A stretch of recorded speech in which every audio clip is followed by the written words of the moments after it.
is one of the hottest artists out there right now. I don't know if he's going to be playing the Super Bowl halftime anytime soon, but it was pretty cool to see him walk out with Vrabel the night I was there. And then I thought the walkout with Gronk was epic, slamming the guitar with the Gronk spike. So seemed like it was a pretty good show. Wow. You went to both shows, Brian?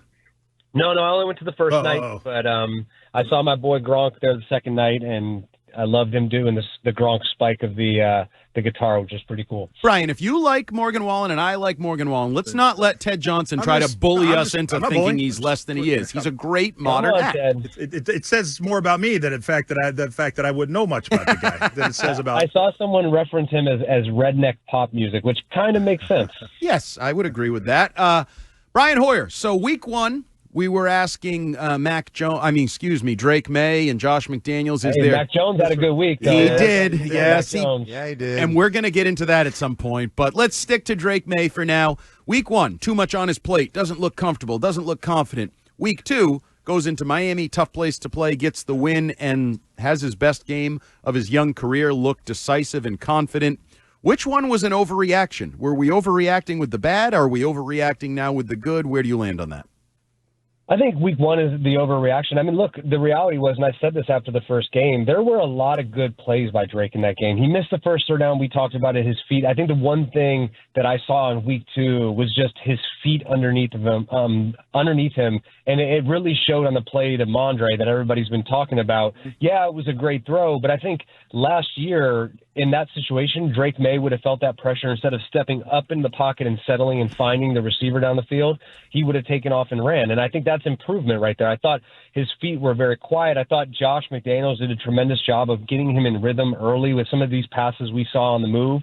And, I mean, look, give Josh a lot of credit for him running a system he did for a long time. There were some plays, particularly on that first drive, the throwback to Austin Hooper. That's straight out of the Kyle Shanahan West Coast playbook. I ran that in I ran that in Cleveland with Kyle. I ran that in San Francisco with Kyle. And so Josh is adapting his system to suit Drake Maye's talents. And the reality is Drake feels comfortable throwing on the run. So I think you're going to see that. And the hard part about that is when you're the play caller is if you're not running the ball well, then the defense isn't really always going to honor that. And so they got off to a fast start. They were able to run the ball. The O-line had better blocks in the running game, and then they were able to set some of those play action passes up, which I think really settled Drake in. And then the rest of the game, I mean, he just looks so calm, cool, and collected. You love to see it.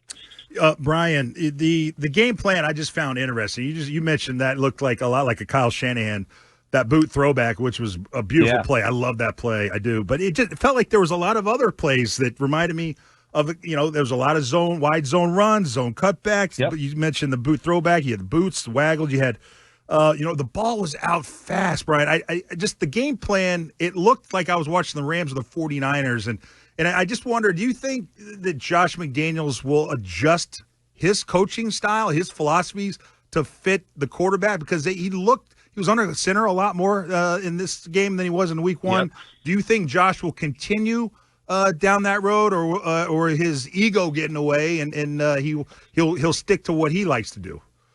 No, not at all. I think the one thing that people make the assumption like, oh, he's not running his offense. He's running his offense. Those plays are in the offense. And, Ted, you may remember this. I don't know if you were playing, but they used to send Brady on some of those bootlegs and nakeds and things. And the story that I was told was one day he took a shot to the chin and Bill Belichick said, never again are we running those plays in this offense. So they are in there. And to be honest with you, when I was playing in the preseason or when Mac Jones was playing, we had those in the offense. You just have to make sure you call them against the right defense. I think that's the key, and that's why Kyle Shanahan is so good at it, and Josh is figuring out what teams to run them against and whatnot. I don't think you want to run those against a Max Crosby defensive end. Now you go into Miami with these guys who are roaring off the edge, selling out to chase the run. Now you can pull that ball. Or the thing that I loved on the one to Hooper was they motioned Hunter Henry from out wide so he'd have the angle to pin that defensive end so Drake could pull up and throw it back. So it all has to tie together, and I think Josh,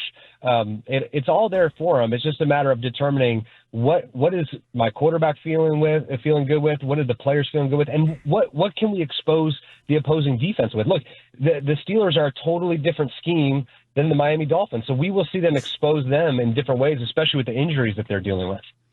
Brian, so far it seems like the running backs have proved to be, outside of Drake, the position of strength, the best skill position players on the team. They all kind of contributed on Sunday.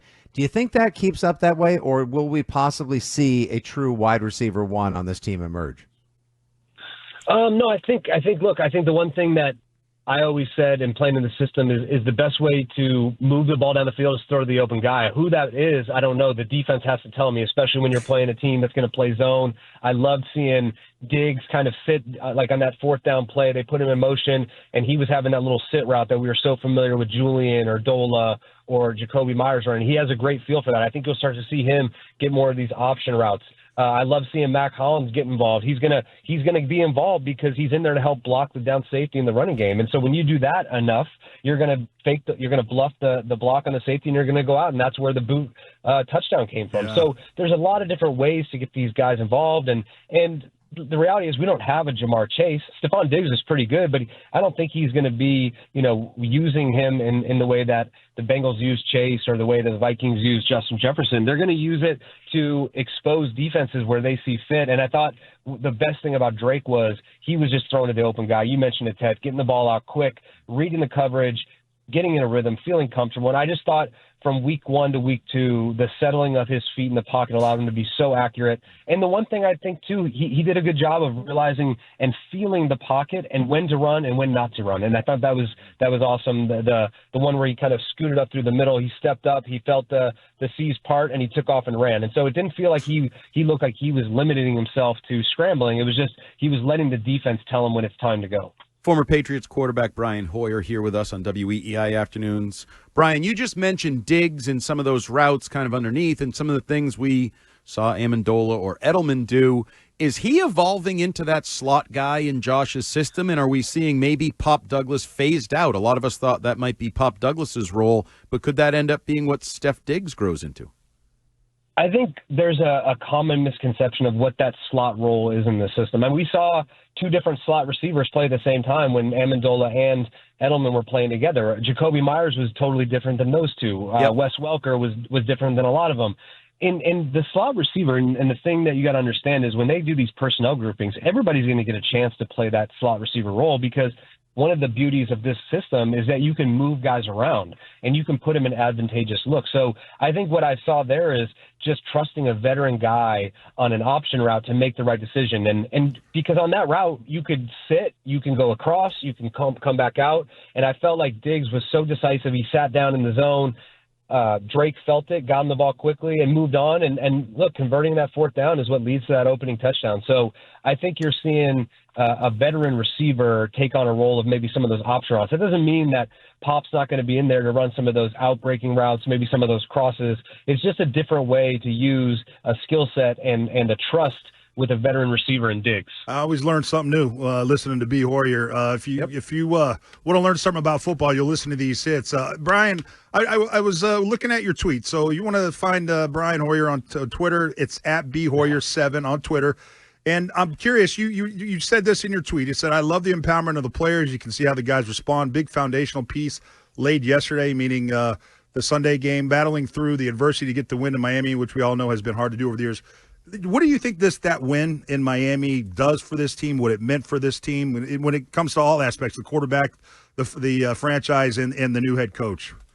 Yeah, I love the way that Vrabel, he gets the game ball from RKK, and he's thankful for it, but he says it's all about the players. And I think when you do that, your players realize he's going to credit us and he's going to hold us accountable. And I think going down there and struggling through the heat and, getting an early lead, losing it, punt return for a touchdown, then you respond with a kickoff, like all that back and forth. And I think Vrabel talked about it. Like, we got in a street fight a little bit and our guys didn't back down. You almost gain more of an understanding of who you are as a team as opposed to just going down there and winning by 2 touchdowns. I think sometimes winning those grimy, dirty wins, especially in a place where it's been hard for the Patriots to win over the years, I have to imagine they feel pretty good about themselves because they won and they know there's a lot of things they can clean up. So that flight back from Miami was a little sweeter, having gone through the adversity and coming out on top. All right, well, it can't be all wine and roses. There was a little adversity out there the first week and definitely the second week as well. The defense has had their issues. Obviously, the return of Christian Gonzalez will make a massive difference. depending on when he comes back, we're not really sure. But the linebacker play seems to be a little bit of a concern right now. How do you think that gets adjusted, Brian? Yeah, I mean, look, they've missed a few tackles. That's not what those guys are known for. And look, the touchdown to Achane, I mean, that's not the position you want to put Robert Spillane in. With 53 yards of field, they're playing two-man, and he can't give up the inside leverage, but he's not a cover linebacker. He's a Mike linebacker in base defense that's going to go and hit players downhill. And so he's a little bit out of position there. I think knowing Spill and having played with him, he's going to get that figured out. I think the one thing that I think will help them a lot is getting Christian Gonzalez back, right? That'll shut down some of these explosive plays they've given up. And let's be honest, Miami Dolphins, they're reeling a little bit, but they still have explosive players when it comes to Jalen Waddle and Tyreek Hill and Achane, and they were able to hit some of those plays. And I think the one thing that you'd love to see is through all the adversity, when it came down to it, and now luckily Achane stepped out of bounds, so it gave him that opportunity. But the guy you paid all that money to in the offseason, over there, Milton Williams comes up with a big-time sack to seal the game. I mean, those are the steps that you have to take, those guys who you want to be your leaders, to step up and make those plays in a big-time moment. Brian, how's your right arm feeling?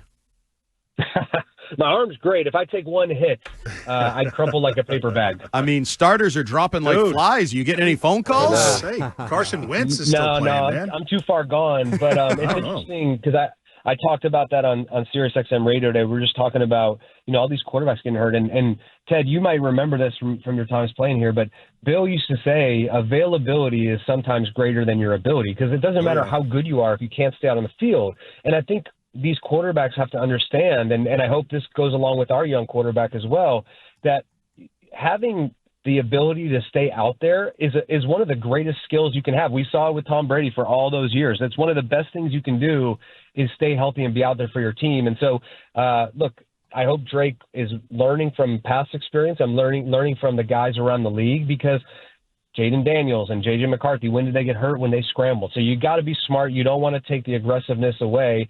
The one thing that Drake has going for him is he's a little bit bigger than those guys. So you always got to be conscious of that and make sure you protect yourself out there. All right, Brian, we appreciate the insight. As Ted Good stuff, said, man. I feel like we learn something every time we talk to you, so we look forward to talking to you next Tuesday.